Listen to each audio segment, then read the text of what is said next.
Hi, Hello, I'm Braxton, I'm Zach and we are from Old to New. Now today we're going to be we're continuing our review of the previous Spider-Man films to prepare us for the upcoming Spider-Man No Way Home. And today we are reviewing Spider-Man Spider-Man 3. Sam Raimi's 2007. Now, as we all know, this has been polarized by fans. Like, some fans either love it, some fans take it either way. Me, I personally enjoy it. I was okay with the film. When I first saw it in 2007, I hated it. I did not like it at all. I just like this the worst one. It's especially really bad coming off of Spider-Man 2. Yeah, that's But over the years, the more I've watched it, the more I've kind of grown on it a little bit. It's still not, it's still not my favorite, but it's a lot better than it was. You can still watch it, but you don't have to consider it your favorite. Yeah.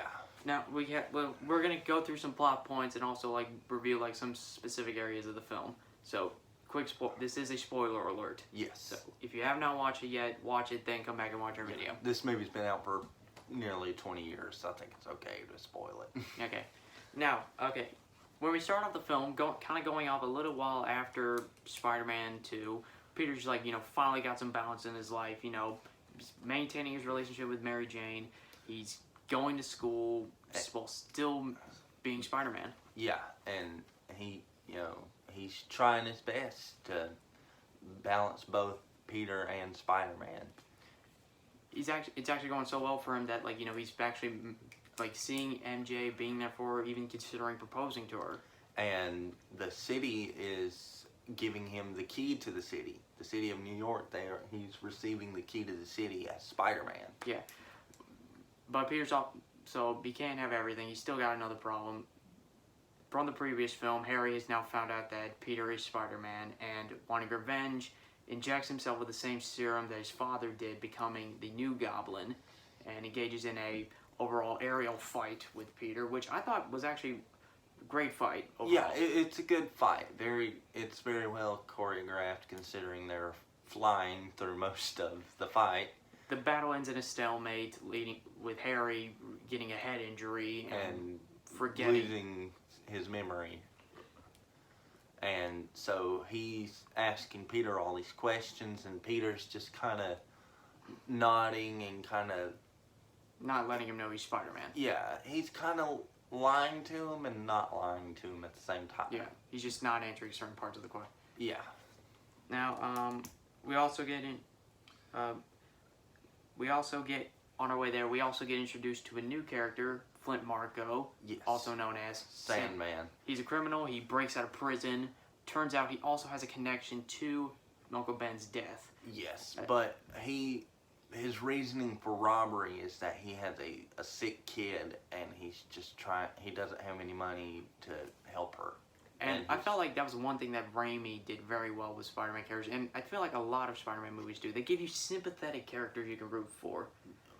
Yes, like you understand Sandman's motives in this. While you don't agree with what he does, you understand why he does it. Yeah, you understand, like he's doing bad things for a good cause. Yeah. Here's another thing I know. I was shocked at the way he got his powers. Like, I understand, you fall into a power accelerator and you get that. But how did no one just figure out, okay, did they not have cameras inside that? Like, how did they not notice? There was a guy in the middle of, some guy just dropped into... Well, I mean, they do say that, one of them does say, the weight changed, and the other guy's just like, oh, it's probably just a bird, it'll fly away soon, and then we create one of Spider-Man's most menacing supervillains and part of the Sinister Six, Sandman. Yes, and I will be very looking forward to seeing him again in Spider-Man No Way Home. Hopefully continuing from this point. Yes. Now, okay, I also felt like, Peter, I understand he's trying to be, going back to Peter, he's, still trying to continue things. He's kind of, taking over the fact, Peter, everybody loves Spider-Man, so I gotta give him something. I felt like at some point in this film, though, he was being completely idiotic. Yeah, Peter, he's got a lot of hard choices to make in this movie, which he's got hard choices to make in all of them, but this one really, because he's wanting to marry Mary Jane and be with her, but also the responsibility of Spider-Man happens, and Spider-Man kind of gets in the way whenever he has a moment where he's like, yes, I can finally talk to Mary Jane and I can finally do this. Something happens and like he has to be Spider-Man. Yeah, I kind of felt that way too, because she's going through issues, her Broadway career's not taking off as well as she thought it would, and she wants to talk to him about it, but his dude's just Spider-Man's they try to get him in, and he's like, I gotta go. And she's wanting him to see the play, and he does see the play in this movie. I do remember that now. He does see the play in this movie. And then he's also like the love triangle between Peter, Harry, and MJ. He goes backstage after the play and brings Mary Jane flowers, and she's like, oh, that's nice. Harry got me those, and it's like a ginormous bouquet of flowers. Like a shrub of flowers. Yeah, and he's just like, oh.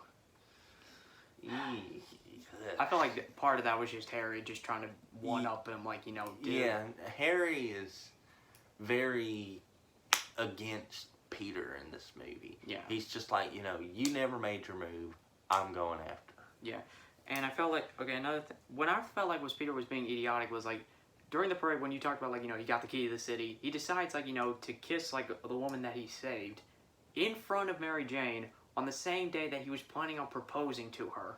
That was not smart. Why? But then again, he's also got a lot of people in New York chanting kiss her and stuff like that. And so this one kind of does have Gwen Stacy in it. Yes. But she's not really that important. Not in a romantic sort of view. She's just kind of there. Yeah, she's just kind of there. Okay, Peter's also kind of got some other problems going on. He's got competition at the Bugle, where we get introduced to Eddie Brock. Yes. A.k.a. Venom. And I kind of felt... I liked Topher Grace's portrayal of him. It was okay portrayal because, it's kind of hard to judge because, before Topher Grace, we never saw anyone before. Yeah, but after seeing Tom Hardy's version, it's kind of... Yeah, well, So Sam Raimi actually... this movie is very infamous for the studio butting in. Sam Raimi said that he did not want Venom in this movie at all. He wanted it to be Sandman as the main villain and then Harry's Green Goblin as a secondary side story. Venom was nowhere to be seen in this movie. I actually felt I would have been okay with that. That would have been better because there was a problem. That was the main problem with this film. Too many plot points. You got Harry's storyline, Sandman storyline, Venom storyline, symbiote storyline. You're just cramming too much into one movie. Yes. This one, like I said, when I first saw this in 2007, I hated it because it was bad. It wasn't Spider-Man to me. Because, Peter, he loves MJ.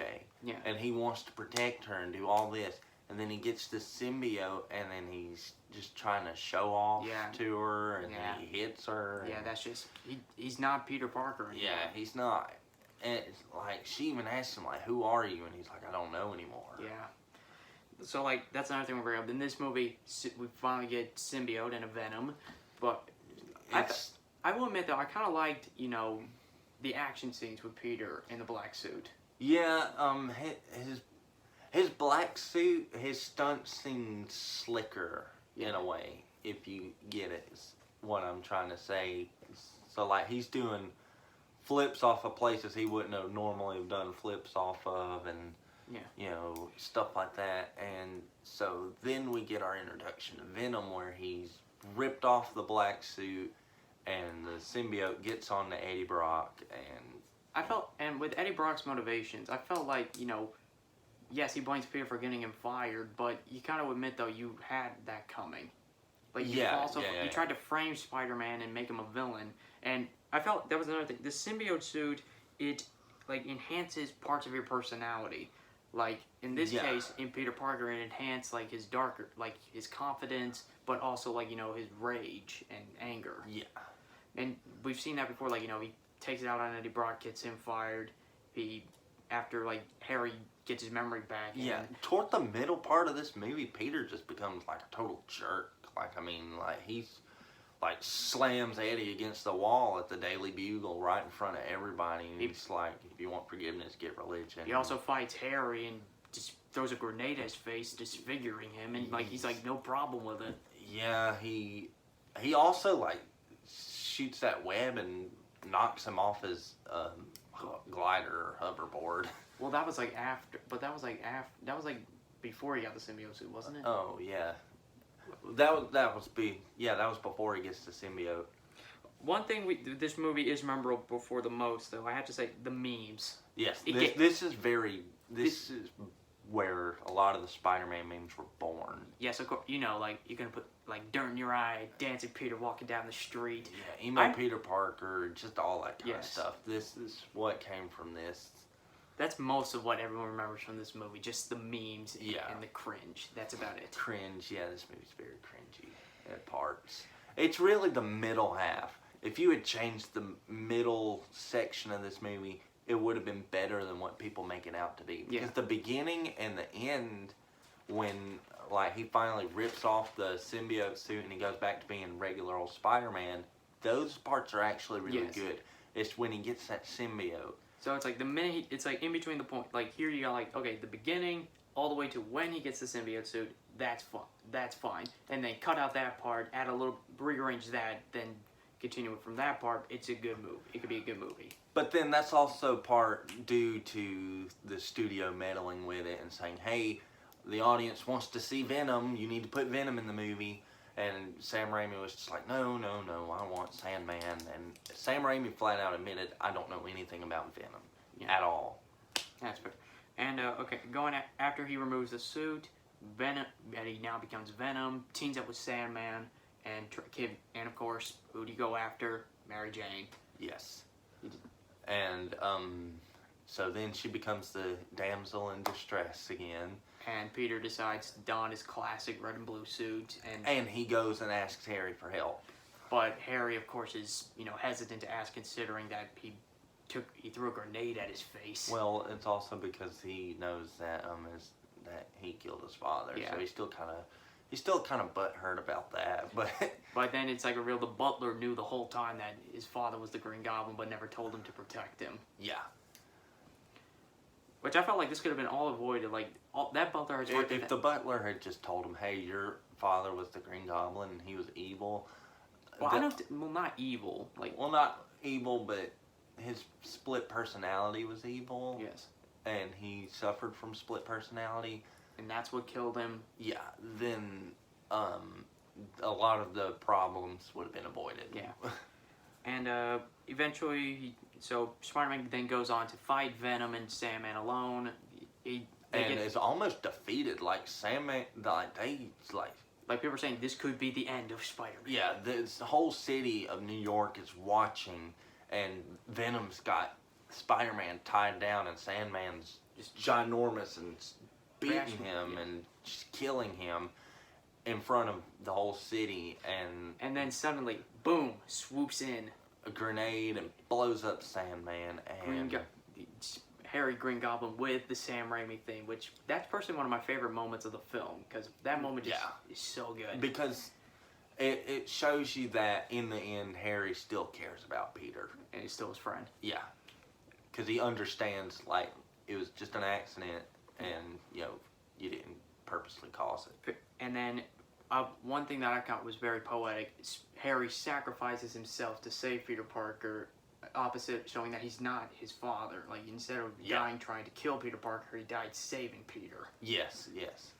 And that part destroyed me when I saw it. I was like, no! Yeah, it was kind of sad, but in a way, like, you kind of could see it coming because Venom does, like, jump at Peter, and you're like, oh, wait, are they about to kill Spider-Man? And then, boom.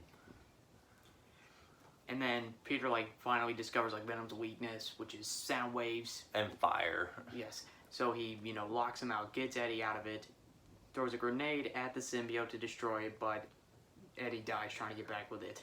Yes.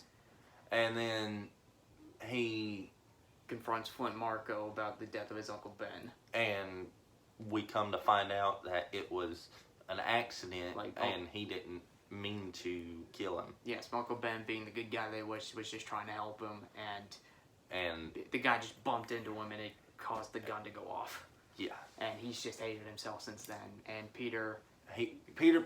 This movie's about forgiveness, yes, and Peter forgives Flint Marko for killing his uncle. Yeah. Because he realized that it was just an accident. and then Harry dies, making amends with Peter, showing that he does fully forgive him for what happened. Yes. And so then you cut to Mary Jane performing at a bar or whatever, and Peter walks in. And they make up. Yeah, they make up. And that's it. Yeah, that was the end of Tobey Maguire Spider-Man. Until now, hopefully. Yes, if they show up. Yes. So, I'm hopeful. I'm crossing my fingers hoping for it. But, who knows? We'll be finding out very soon. Yes. So that was our review for Spider-Man 3. What do you give it? I give it at least maybe 5 or 6. Yeah, I was thinking 5 or 6 because that middle section Yes. is just cringeworthy. I mean, great fight scenes, good characters, good performances, but storyline's too convoluted. It's too convoluted. Yeah, exactly. There's too much going on. So it's a 5 or 6. I'd say about 5.6. Yeah. Out of 10. Okay. So that was our review for Spider-Man 3. Stay tuned for our review for The Amazing Spider-Man. Yes. Have a nice day. Bye.